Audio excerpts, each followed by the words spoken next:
ونشهد أن لا إله إلا الله وحده لا شريك له ونشهد أن سيدنا وحبيبنا وطبيبنا وطبيب قلوبنا ومولانا محمدا عبده ورسوله أرسله بالحق بشيرا ونذيرا وداعيا إلى الله بإذنه وسراجا منيرا. أما بعد، فقد قال الله تبارك وتعالى في القرآن المجيد والفرقان الحميد: فأعوذ بالله من الشيطان الرجيم، بسم الله الرحمن الرحيم. وبشر الذين آمنوا وعملوا الصالحات أن لهم جنات تجري من تحتها الأنهار. آمنت بالله صدق الله العظيم وبلغنا رسوله النبي الأمين المكين المختار الكريم ونحن على ذلك لمن الشاهدين والشاكرين والحمد لله رب العالمين. اللهم رب اشرح لي صدري ويسر لي أمري واحلل عقدة من لساني يفقهوا قولي. لي خمسة أطفي بها حظ الوباء الحاطمة: المصطفى والمرتضى وبناهما والفاطمة. قلندر لاہوری شاعر مشرق علامہ اقبال نے اہل ایمان کی رہنمائی کے لیے بہترین نقشہ کھینچا. کہتے ہیں منزل سے آگے بڑھ کر منزل تلاش کر، منزل سے آگے بڑھ کر منزل تلاش کر، مل جائے تجھ کو دریا تو سمندر تلاش کر. ہر شیشہ ٹوٹ جاتا ہے پتھر کی چوٹ سے، ہر شیشہ ٹوٹ جاتا ہے پتھر کی چوٹ سے. پتھر ہی ٹوٹ جائے وہ شیشہ تلاش کر، پتھر ہی ٹوٹ جائے وہ شیشہ تلاش کر. سجدوں سے تیرے کیا ہوا صدیاں گزر گئی، سجدوں سے تیرے کیا ہوا صدیاں گزر گئی. دنیا تیری بدل دے وہ سجدہ تلاش کر، دنیا تیری بدل دے وہ سجدہ تلاش کر. ایمان تیرا لٹ گیا رہزن کے ہاتھوں سے، ایمان تیرا لٹ گیا رہزن کے ہاتھوں سے. ایمان تیرا بچا لے وہ رہبر تلاش کر، ایمان تیرا بچا لے وہ رہبر تلاش کر. ہر شخص جل رہا ہے عداوت کی آگ میں، اس آگ کو بجھا دے وہ پانی تلاش کر، اس آگ کو بجھا دے وہ پانی تلاش کر. کرے سوار اونٹ پہ اپنے غلام کو، پیدل ہی چلے جو وہ آقا تلاش کر، پیدل ہی چلے جو وہ آقا تلاش کر. منزل سے آگے بڑھ کر منزل تلاش کر، مل جائے تجھ کو دریا تو سمندر تلاش کر. بحمدہ تعالی و بکرم مصطفیٰ صلی اللہ علیہ وآلہ وسلم، اللہ رب العزت کا بے پناہ احسان عظیم، اس کے حمد، اس کی کبریائی کہ پھر سے ایک مرتبہ میں اور آپ جمعہ کریم کی پہلی گھڑیوں میں مسجد میں حاضر آنے کی سعادت حاصل کر رہے ہیں. اللہ تبارک و تعالی ہم تمام کے مجتمع ہونے کو اپنی بارگاہ میں شرف قبولیت عطا فرمائے. اور آج جو کچھ ہم سنے، اللہ اپنے فضل و کرم سے اس پر سب سے پہلے مجھے، آپ کو، نسل نو کو، اور جہاں تک ہماری بات پہنچے اللہ تمام کو عمل کی توفیق عطا فرمائے. آئے ہم اور آپ بارگاہ رسالت و آل رسالت معاذ صلی اللہ علیہ وآلہ وسلم میں عقیدت و احترام کے ساتھ بآواز بلند ایک مرتبہ درود پاک کا ہدیہ پیش کریں. اللہم صلی علی سیدنا و مولانا محمد وبارک وسلم صلاة تحب وترضى بأن تصلوا عليه.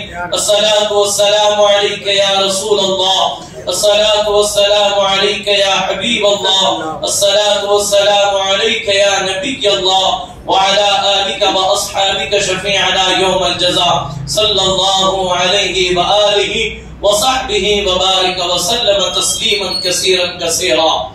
رفقان محترم، آج میری تقریر کا عنوان ایمان اور عمل صالح اور اس کی حفاظت۔ اللہ تبارک و تعالی قرآن مجید فرقان حمید کے پہلے پارے میں سورہ بقرہ میں ارشاد فرماتا ہے وَبَشِّرِ الَّذِينَ آمَنُوا وَعَمِلُوا الصَّالِحَاتِ أَنَّ لَهُمْ جَنَّاتٍ تَجْرِي مِن تَحْتِهَا الْأَنْهَارُ، انہیں خوشخبری سنا دو جنت کی جو ایمان لے آئے اور جنہوں نے اچھے اعمال کیے، ان کے لیے جنت ہے جس کے نیچے پاکیزہ، پاک و صاف، شفاف نہریں رواں ہیں۔ رفیقان محترم، آج اس ہوا ہمی کے دور میں، آج اس پرفتن دور میں، جبکہ ہر علاقے سے ہر دن کوئی نہ کوئی نیا فتنہ نمودار ہوتا ہے اور بدقسمتی سے جاننے والے پڑھے لکھے لوگ اور بغیر پڑھے لکھے لوگ جو ہیں نت نئے فتنوں کا شکار ہو رہے ہیں، اور حتیٰ کہ یہاں تک دیکھنے میں آ رہا ہے کہ لوگ اپنے ایمان سے ہاتھ دھو بیٹھتے ہیں۔ آپ یاد رکھیں، اللہ رب العزت اس دنیا میں ہمیں جس مقصد کے لیے بھیجا وہ مقصد بڑا اہم ہے۔ وہ مقصد اللہ نے انسان کو اپنی تخلیق کا شاہکار قرار دیا اور کہا اے میرے بندے، میں نے کائنات کے ہر شے کو تیرے لیے پیدا کیا اور تجھے صرف اپنے لیے پیدا کیا تاکہ تو میری کبریائی، تو میری حمد بیان کر سکے، مجھ پر ایمان لا سکے، میرے تمام جو ہے تخلیقات کا مشاہدہ کر کے اس پر یقین کر سکے۔ تو رفیقان محترم، ایمان انسان لے آتا ہے، ایمان پر زندگی گزارتا ہے۔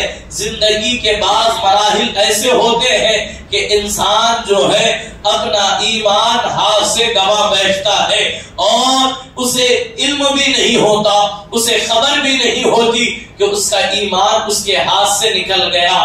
اب یہ ایسا عنوان ہے، یہ بہت طویل اور بہت لمبا عنوان ہے، میں کوشش کروں گا آج اس مختصر سے وقت میں جو کچھ عرض کروں، اللہ رب العزت مجھے حق بولنے، آپ کو حق سننے اور اس پر عمل کرنے کی توفیق رفیق عطا فرمائے۔ رفیقان محترم، ایک انسان کی کامیابی کے لیے، ایک انسان کی کامرانی کے لیے، ایک انسان کو فلاح پانے کے لیے دو چیزیں بہت ضروری ہیں۔ سب سے پہلا ایمان اور اس کے بعد دوسرا ہے نیک عمل، دوسرا ہے عمل صالح، اچھے اعمال، اچھی نیکیاں۔ انسان جب ایمان لاتا ہے اس کے بعد نیکیاں کرتا ہے، جو ایمان لے آئے، ایمان پر زندگی گزارے اور ایمان پر اس کا انتقال ہو جائے اور وہ زندگی میں نیک اعمال کر لے تو اللہ رب العزت اسے اپنے نبی کے ذریعے خوشخبری دلوا رہا ہے۔ انہیں خوشخبری دے جو ایمان لے آئے، جنہوں نے اچھے اعمال کیے، آپ کا رب ان سے جنت کا وعدہ فرماتا ہے۔ رفیقان محترم، اس پر تھوڑا سا توجہ فرمائیے کہ ایمان اصل ہے، ایمان اصل ہے اور ایمان کے ساتھ ساتھ اچھے اعمال بھی بہت ضروری ہے۔ ایک بندہ ایمان تو لے آیا لیکن اس کے پاس عمل نہیں ہے، اس کے پاس نیکیاں نہیں ہے، اس کے پاس امانت نہیں ہے، اس کے پاس سچائی نہیں ہے، اس کے پاس اس کے سلوک نہیں ہے، اس کے اندر دیانت داری نہیں ہے، اس کے اندر جو ہے محبت و اخلاص و اعزار و خاکساری اس کے اندر موجود نہیں ہے۔ وہ صرف یہ کہہ رہا ہے کہ میں ایمان لے آیا ہوں۔ یاد رکھیں، اچھے اعمال کے بغیر ایمان ادھورا ہے، ایمان کے بغیر کوئی نیکی کام انسان کے نہیں آئے گی۔ دونوں چیزیں، ایک ہے ایمان اور ایک ہے اچھے اعمال، یہ دونوں باتیں ایک دوسرے کے لیے لازم و ملزوم ہے۔ جہاں ایمان ہوگا وہاں عمل ہوگا، جہاں عمل ہوگا وہاں ایمان ضرور ہوگا۔ ایمان نہیں ہے، ایک کافر کو آپ دیکھ لیں، آپ قرآن کا علم آپ تھوڑا بہت رکھتے ہیں، آپ نے کئی اہل علم کی صحبت میں بیٹھ کر آپ نے ذانو ادب طے کیے، آپ نے بارہا سنا ہوگا کہ کافر کا کوئی بھی نیک عمل اسے آخرت میں فائدہ نہیں پہنچائے گا، اسے آخرت میں نہیں بخشوائے گا۔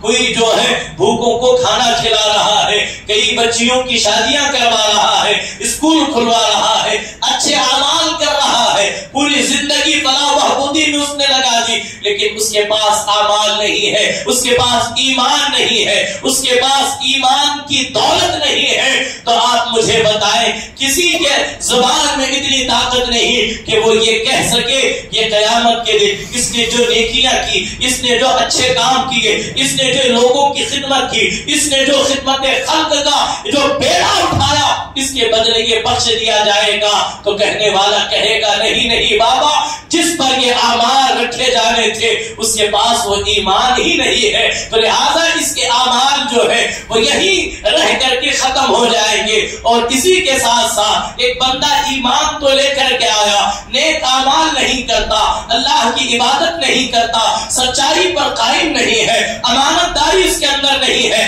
دیانت داری اس کے اندر نہیں ہے، تو یاد رکھیں اللہ کے رسول صلی اللہ علیہ وآلہ وسلم فرماتے ہیں اس کے ایمان بھی اسے جو ہے اتنا کمزور اس کا ایمان ہو جاتا ہے، اس کا ایمان بھی اسے فائدہ نہیں پہنچائے گا۔ ایک مثال کے ذریعے میں آپ کو سمجھاؤں، آپ ذرا توجہ فرمائیے، ایمان آخر کس چیز کا نام ہے؟ یاد رکھیں ایمان وہ ہے، اللہ کے رسول صلی اللہ علیہ وآلہ وسلم ارشاد فرماتے ہیں جو قیامت کے دن اپنے سینے میں رائی کے دانے کے برابر بھی ایمان لے کر کے آئے گا، اللہ رب العزت اس پر فضل فرمائے گا، اللہ اسے بخش دے گا، اللہ اسے جنت کا وعدہ اللہ نے فرمایا ہے تو اسے جنت میں داخل کر دیا جائے گا۔ تو رفیقان محترم، یہاں پورے ایمان کی بات نہیں ہے، یہاں صرف رائی کے دانے کے برابر کی بات کی جا رہی ہے۔ ذرا ہم اپنے ایمان کا جائزہ لیں، ذرا ہم اپنے ایمان کی کسوٹی کو دیکھیں اور دیکھ کر کے ذرا تصور کریں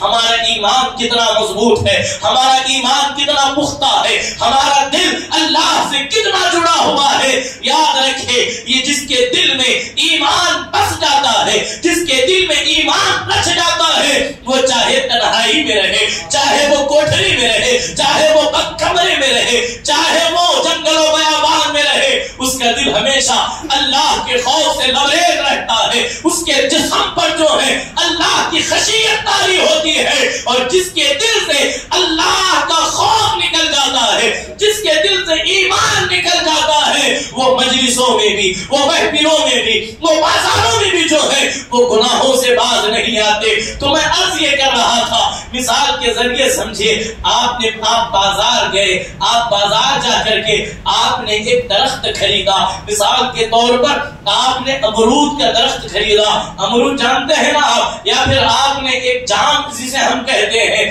جام کا آپ نے درخت خریدا، چھوٹا سا پودا آپ نے لیا، لا کر کے اپنے گھر کے آنگن میں آپ نے لگا دیا۔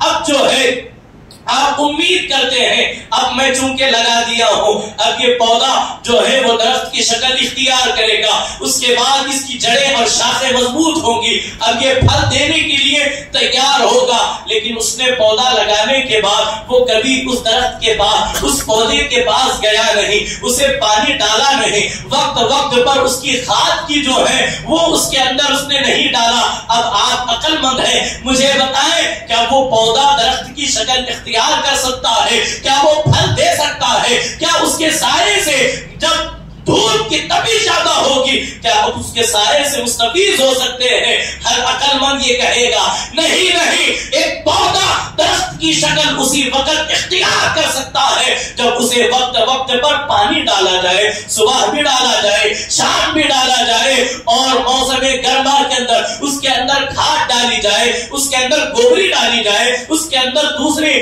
جو ضروری اشیاء ہے ڈالا جائے، اس کی دیکھ ریکھی کی جائے، اسے جانوروں سے بچایا جائے، اسے ہر طرح سے جب اس کی حفاظت کی جائے گی تب جا کر کے وہ درخت بنے گا۔ جب درخت بنے گا تب اس کے اندر پھل لگیں گے، جب گرمی زیادہ ہوگی تب جا کر کے انسان اس سے فائدہ اٹھائے گا۔ تو رفیقان محترم، اگر بالفرض اگر کوئی اس کے اندر ایسی چیز ڈال دے جو اس درخت کو جلا کر کے ختم کر دے، اس درخت کے مرجھانے کا سبب بنے، تو یاد رکھیں وہ ختم ہو جائے گا، وہ نہ درخت اگے گا، نہ ہی سایہ اس سے ملے گا، نہ ہی اس سے پھل ملے گا۔ تو بلا تشبیہ بلا تمثیل مثال میں نے آپ کے سامنے رکھی، آپ ایمان تو لے آئے لیکن عبادتوں کی جان، عبادتوں کا جو پانی ہے آپ نے اپنے ایمان پر نہیں ڈالا۔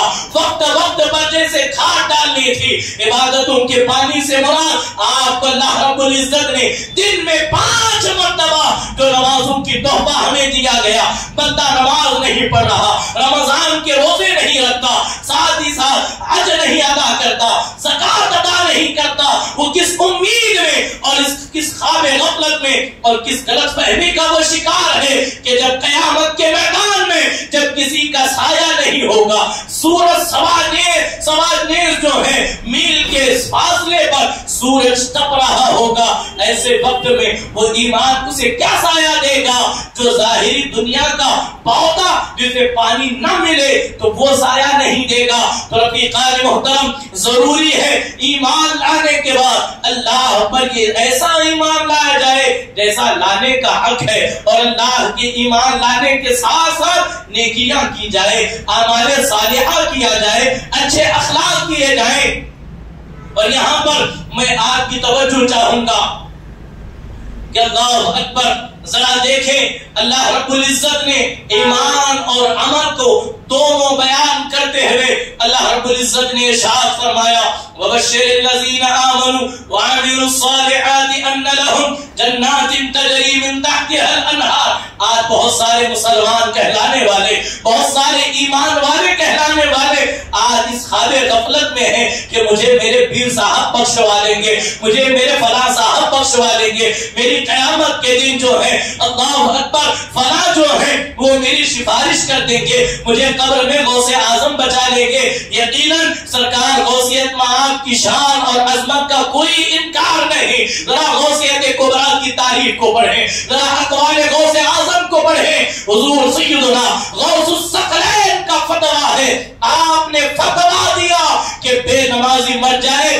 تو مسلمانوں کی قبرستان میں دفن مت کرو، بے نمازی مر جائے اسے نہ غسل دیا جائے نہ اسے کفن دیا جائے۔ اب یہاں سارے معاملہ ایمان کے بعد ہے، ذرا شرط ہے کہ پہلے بندہ ایمان تو لے آئے، اپنا ایمان تو بچا لے، اپنی ایمان کی جو ہے وہ تھوڑی سی حفاظت کرے۔ دیکھیں ہم نے تاریخ کے اوراق کو الٹے تو قرآن ہمیں جواب دیتا ہے۔ آج لوگ یہ کہتے ہیں میں فلاں قبیلے کا، فلاں خاندان کا، فلاں علاقے کے، فلاں بزرگ کے گھر میں پیدا ہوا، مجھے میرے کسی عمل کی ضرورت نہیں، مجھے کسی نیکی کی ضرورت نہیں، مجھے نمازوں کی ضرورت نہیں۔ آج باضابطہ طور پر مسلمانوں کی دلوں کے اندر یہ بات ڈالی جا رہی ہے کہ ہمیں نمازوں کی کیا ضرورت ہے، نماز تو دل کی ہوتی ہے، ہمیں نیکیوں کی کیا ضرورت ہے، ہمیں ہمارے پیر بخشوا لیں گے۔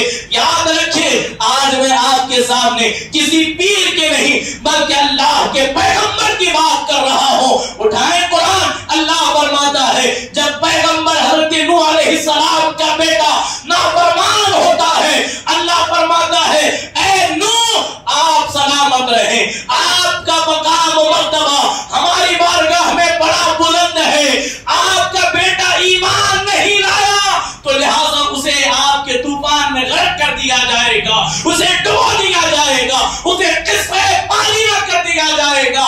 آپ دیکھیں حضرت لوط علیہ السلام کی بیوی ہے جو پیغمبر کے ساتھ رہنے والی شخصیت ہے، جو پیغمبر کی بیوی ہو، اللہ اکبر، اللہ کا حکم ہوا اے لوط آپ ان نافرمانوں کی بستی سے نکل جائیں اور آپ اپنے تمام ساتھیوں کو لے لیں، خبردار پیچھے پلٹ کر کے نہ دیکھنا۔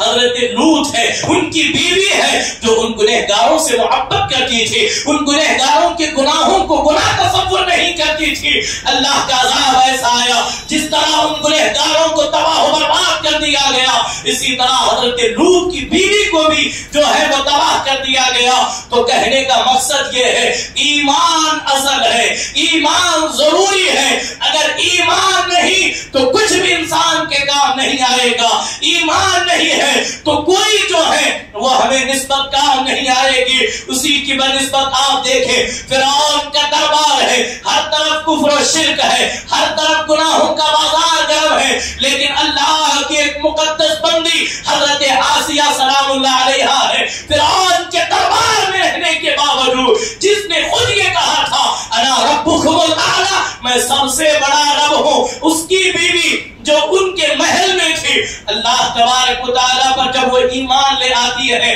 تو اللہ تبارک و تعالیٰ ایسے کافروں کے درمیان رہنے والی ایک عظیم خاتون کا ذکر قرآن میں کرتے ہوئے کہتا ہے کہ ہم نے آسیہ کو جنت میں ایک اہم مقام عطا فرمایا ہے۔ جنت کی جو عظیم خواتین ہوں گی ان میں حضرت آسیہ کا مقام ہے۔ تو میرے عزیزوں، کہنے کا مقصد یہ ہے، زبان سے کہہ دیا لا الہ تو کیا حاصل، دل و نگاہ مسلمان نہیں تو کچھ بھی نہیں۔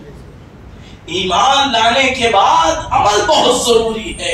ایمان لانے کے بعد، اس لیے کہ اللہ چہرہ نہیں دیکھتا، اللہ کسی کا لباس نہیں دیکھتا، اللہ کسی کا رنگ نہیں دیکھتا، اللہ کسی کا حسب و نسب نہیں دیکھتا، اللہ صرف ہمارے دلوں کو دیکھتا ہے، اس دل میں ایمان کتنا ہے، اس دل میں تقوی کتنا ہے۔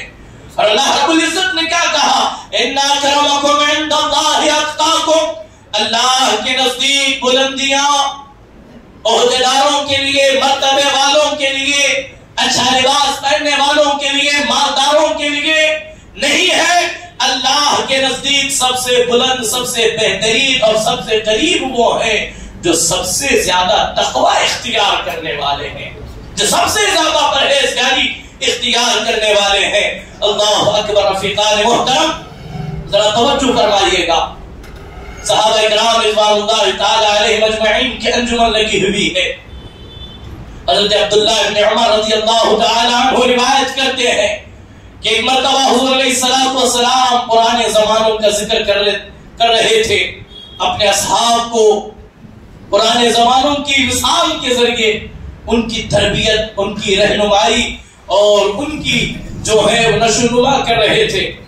اللہ کے رسول صلی اللہ علیہ وسلم نے ایک ایسا واقعہ چھیڑا جس سے سب کے دل لرز گئے۔ اللہ اکبر۔ حضور علیہ السلام فرماتے ہیں 3 شخص جو ہیں وہ جنگل سے گزر رہے تھے، راستے میں جنگل کی کھڑکھڑاتی ہوئی بجلیاں اور گرجدار بجلیاں اور ایسے عالم میں تیز دھار بارش جب گرنے لگی، تینوں افراد نے پناہ کے لیے جگہ کو تلاش کیا تو ایک غار انہیں نظر آیا، تینوں نے جو ہے اس غار میں پناہ لے لی۔ ذرا توجہ فرمائیے گا، آپ نے واقعہ کئی بار اس کو سنا ہوگا، اس حدیث کو آپ نے کئی مرتبہ سنا ہوگا، لیکن آج اس میں سے ہم کچھ سبق حاصل کریں گے، آج ہم اس سے کچھ سیکھ کر کے انشاءاللہ جائیں گے اللہ کی توفیق سے۔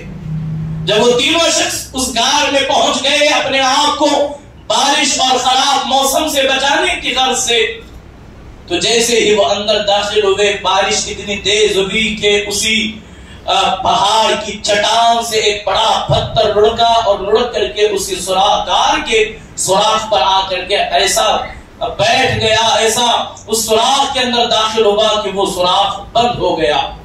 اور جو 3 لوگ اندر موجود تھے ان تینوں کے پاس اپنی موت کے انتظار کے علاوہ کوئی چارہ نہیں تھا۔ اعمال صالحہ کی فضیلت، اعمال صالحہ کی برکت، اچھے اعمال انسان کو کہاں لے جاتے ہیں، اس روایت سے آپ سیکھ سکتے ہیں۔ جب تینوں نے دیکھا کہ غار کا منہ بند ہو گیا ہے، یہاں سے نکلنے کا کوئی راستہ نظر نہیں آتا، تو سب نے یہ مل کر کے طے کیا کیوں نہ ہم اللہ کے حضور اپنے اچھے، نیک اور بہترین اعمال کا وسیلہ بنا کر کے دعا کریں۔ کس کا وسیلہ بنا کر کے؟ اپنی نیکیوں کو وسیلہ بنا کر کے اللہ سے دعا کریں۔ جو ہم نے نیکیاں کی، جو ہم نے خدمت کی، جو ہم نے بھلائیاں کی، ایک طبقہ ہمارے درمیان ایسا ہے جو وسیلے کا منکر ہے اور یہ کہتا ہے کہ وسیلہ بنانا شرک ہے، بدعت ہے، نہ جانے کیا کیا لوگ کہہ جاتے ہیں۔ ہمیں قرآن کو پڑھنا چاہیے اور پڑھیں تو ایمانداری کے ساتھ پڑھنا چاہیے۔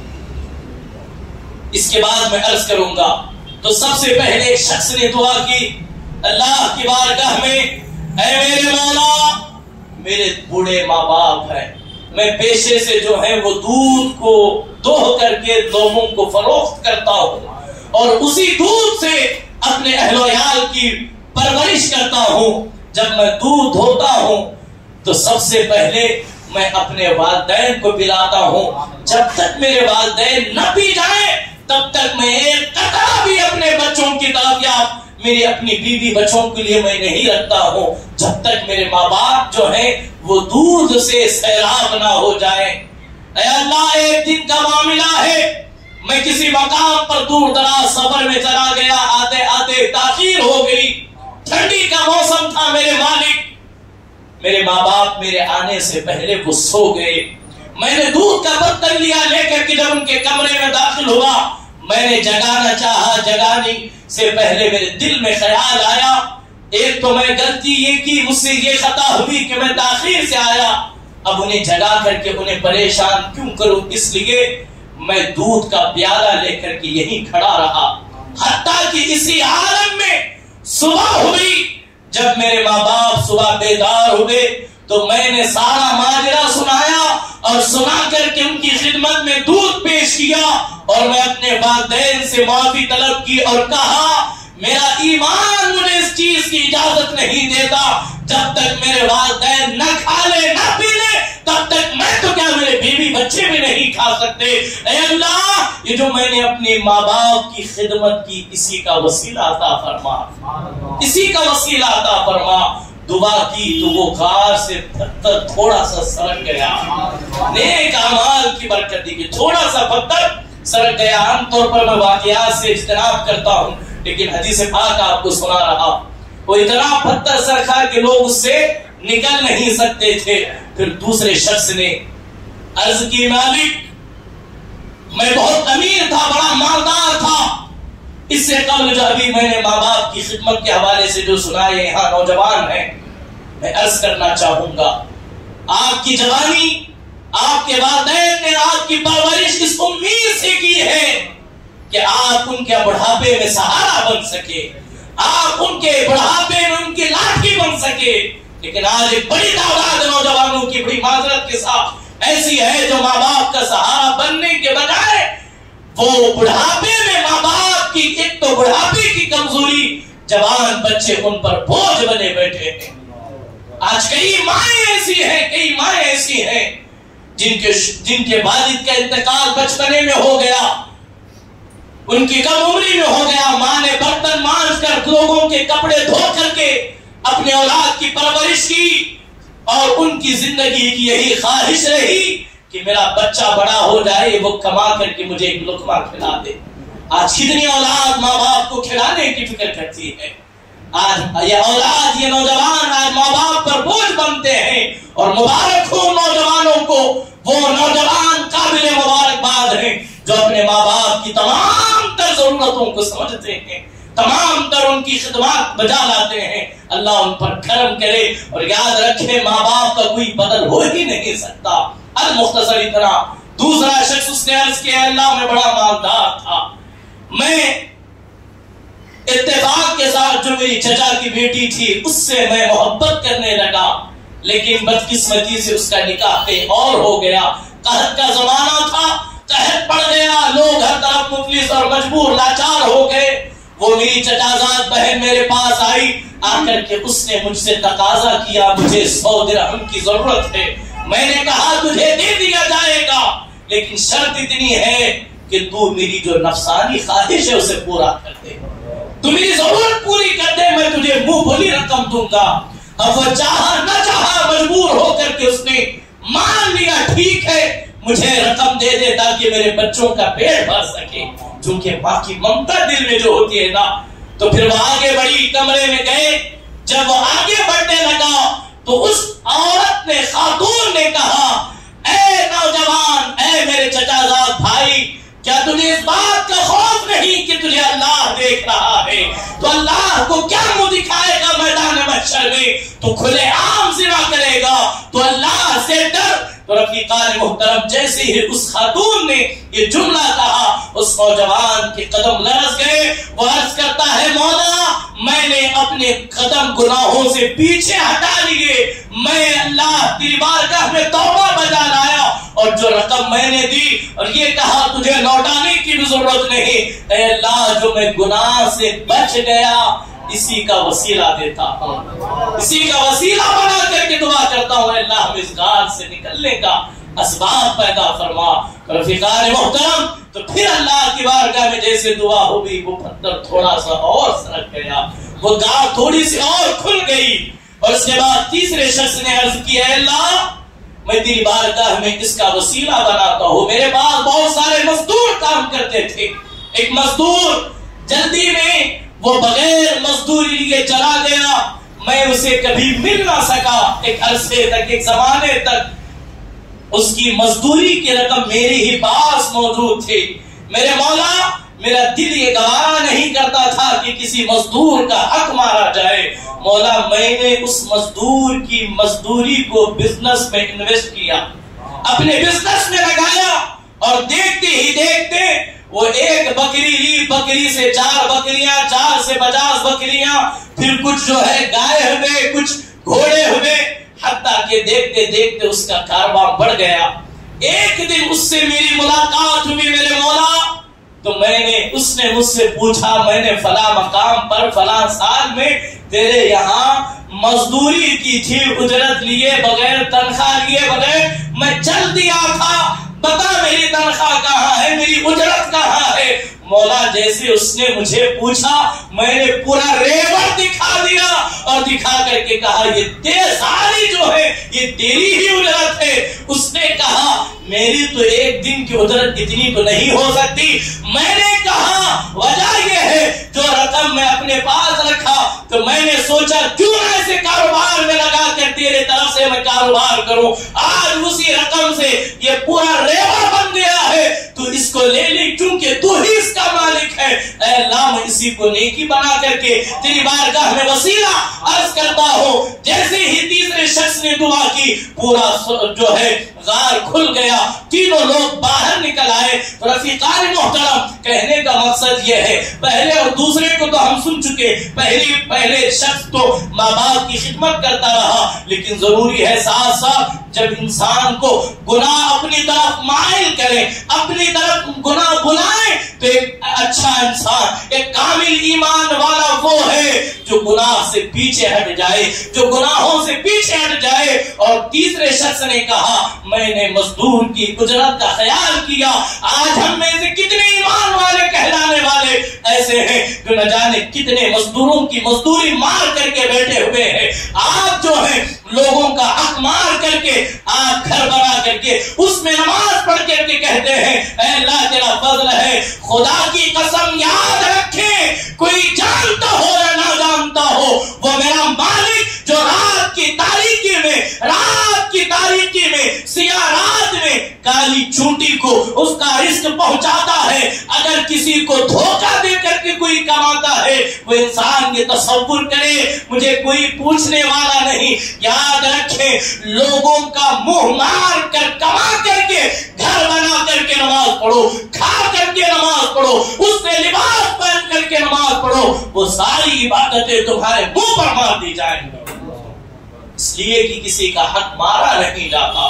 تو میں عرض کر رہا تھا یہ 3 نیک لوگ تھے جنہوں نے اپنی نیکیوں کو وسیلہ بنا کر جو ہے اللہ کے حضور دعا کی تو اللہ نے انہیں مصیبت سے نکالا۔ المختصر اتنا ہماری نیکیاں قابل قبول ہے یا نہیں ہمیں اس کا یقین نہیں۔ ہم اہل سنت و جماعت، ہمارا مذہب اہل سنت ہے، ہم اپنی طرف سے وسیلہ اس ذات کو بناتے ہیں جو کائنات سے قبل بارگاہ خدا بندی میں قبول ہے۔ یعنی ہم جب بھی دعا کرتے ہیں حضور کے وسیلے سے دعا کرتے ہیں، اس لیے کہ ہمیں اپنی نیکیوں پر نہیں بلکہ گنبد خضرا کی ذات پر ہمیں یقین اور ایمان ہمارا ہے۔ تو رفیقان محترم میں اپنے مکمل گفتگو کو سمیٹتے ہوئے چلوں، یہ فتنوں کا دور ہے، یہ ہماہمیوں کا دور ہے، اپنا ایمان بچانا بہت ضروری ہے، نیک اعمال کرنا بہت ضروری ہے۔ حضرت سیدنا انس رضی اللہ تعالی عنہ روایت کرتے ہیں حضور علیہ الصلوۃ والسلام نے ارشاد فرمایا میری امت پر عنقریب ایک ایسا وقت آئے گا، لوگوں پر ایک ایسا وقت آئے گا کہ جس میں دین پر ثابت قدم رہنے والے کی مثال ایسی ہی ہوگی دین پر ثابت قدم رہنے والے کی مثال ایسی ہی ہوگی جیسے کوئی شخص آگ کے انگاروں کو مٹھی میں بھر لے. یعنی یہ دور ایمان کی جو ہے وہ لٹیروں کا دور ہے. اسی لیے تو میرے امام کہتے ہیں سونا جنگل رات اندھیری چھائی بدلی کالی ہے سونے والوں جاگتے رہیو چوروں کی رکھوالی ہے. ایمان کی لٹیرے ہر جگہ جو ہے وہ گھوم رہے ہیں تو اپنے ایمان کی حفاظت کرے. وہ لوگ وہ باتیں وہ صحبتیں وہ رشتہ داریاں وہ فرینڈ سرکل جس سے ایمان اور عمل کے اندر تغیر اور خرابی پیدا ہو ایک مسلمان کے لیے ضروری ہے وہ صحبتوں کو ختم کر دے وہ رشتہ داریاں دور کر دے جس سے ایمان کو خطا لائق ہو. اس لیے کہ ایمان سے بڑھ کر کے کوئی چیز نہیں ایمان سے بہتر کوئی چیز نہیں. اور یاد رکھیں ایمان صرف منہ سے کہنے کا نام نہیں ایمان عمل کا نام ہے. ایمان عمل کا نام ہے. ایمان کے ساتھ عمل کرنا ضروری ہے. اللہ کے رسول صلی اللہ علیہ وسلم فرماتے ہیں گناہوں سے کیسے بچا جائے ایمان کی کیسے حفاظت ہو سکے. اسی پر ہم اپنی گفتگو کو ختم کریں. جب کوئی بندہ گناہ کرتا ہے تو اس کے دل میں ایک سیاہ دھبا بیٹھ جاتا ہے. تو یہ جب گناہ کرنے کے بعد اس سفید دل پر سیاہ کالا داغ لگ جائے جب وہ توبہ کرتا ہے تو اس داغ کو مٹا دیا جاتا ہے. پھر جب گناہ کرتا ہے اور توبہ نہیں کرتا پھر گناہ کرتا ہے تو ایک کے بعد دو کے بعد تین اسی طرح انسان کا پورا دل سیاہ ہو جاتا ہے. انسان کا دل کالا ہو جاتا ہے. جب انسان کا دل کالا اور سیاہ ہو جائے تو پھر اس کا ایمان اس کے دل سے نکل جاتا ہے. اس کا ایمان اس کے دل سے نکل جاتا ہے. اللہ فرماتا ہے وَبَشِّرِ الَّذِينَ آمَنُوا وَعَمِلُوا الصَّالِحَاتِ أَنَّ لَهُمْ جَنَّاتٍ تَجْرِي مِن تَحْتِهَا الْأَنْهَارُ. آپ کے گھر میں ہمارے گھروں میں صندوق اور الماریاں ہوتی ہیں نا اس میں ہم کیا رکھتے ہیں کپڑے رکھتے ہیں نا. اچھے صاف کپڑے رکھتے ہیں یا پہنے ہوئے گندے کپڑے رکھتے ہیں ذرا بولے. پاک کپڑے رکھتے ہیں نا صاف کپڑے رکھتے ہیں اور جو گندے ناپاک کپڑے ہوتے ہیں اسے الگ باسکٹ میں ڈال دیتے ہیں. بلا تشبیہ بلا تمثیل جنت پاکوں کے لیے ہے. جنت پاکوں کے لیے ہے ناپاکوں کے لیے کافروں کے لیے مشرکوں کے لیے نہیں. اپنے ایمان کی اپنے عقائد کی اپنے نظریات کی اپنے اولاد کی فکر کرے. اس لیے کہ ہمیں خود بھی جہنم کی آگ سے بچنا ہے اپنے پورے کنبے کو بھی بچانا ہے ورنہ بصورت دیگر ہم قیامت کے دن پہاڑ کے برابر نیکیاں لے کر کے جائیں گے لیکن ایک دوسرے آ کر ساری نیکیاں اچک کر کے لے جائیں گے. تو لہٰذا ضروری ہے اپنے ایمان کی فکر کریں. اللہ سے توفیق مانگے اے اللہ جب تک ہم زندہ رہیں ایمان پر ثابت قدم رہیں ایمان پر ثابت قدم ڈٹے رہیں. چاہے طوفان آئے آندیاں آئے فتنے پیدا ہو میرے مولا تو بہترین حفاظت کرنے والا ہے. میرے ہم تمام کے ہمارے اہل ویال کی تمام امت مسلمہ کی ایمان و عقائد کی حفاظت فرما. اے اللہ ایمان کی زندگی عطا فرما. ہماری زندگی میں ایک لمحہ بھی ایسا نہ آئے جس وقت ہمارے دل سے ہمارا ایمان نکل جائے. اے میرے مولا اس وقت ہمیں موت عطا فرما جس وقت تو اور تیرا حبیب نازل ہو جائے. اللہ کی بارگاہ میں دستبا دعا گو ہوں کہ مولا تبارک و تعالی میرے کہنے میں آپ کے سننے میں جو بھی غلطیاں ہوئی ہوں اپنے فضل و کرم سے درگزر فرمائے. مجھے آپ کو کہنے سننے